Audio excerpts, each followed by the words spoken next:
Assalamualaikum warahmatullahi wabarakatuh. Okay guys, ini adalah cam custom CDT padu. Untuk bagi tambah laju, kawan-kawan boleh pakai cam CDT.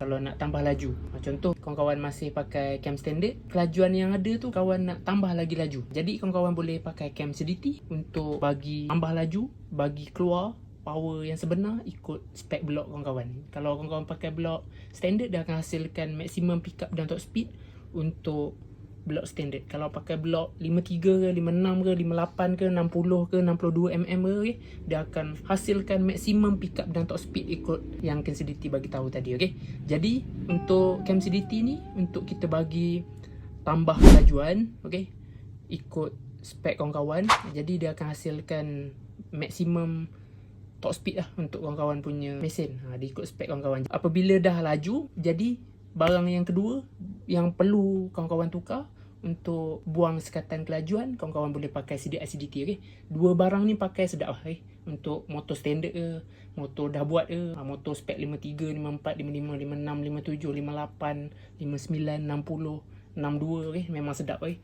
jadi untuk tambah kelajuan kena pasang barang yang betul lah. Untuk tambah laju boleh pakai cam CDT.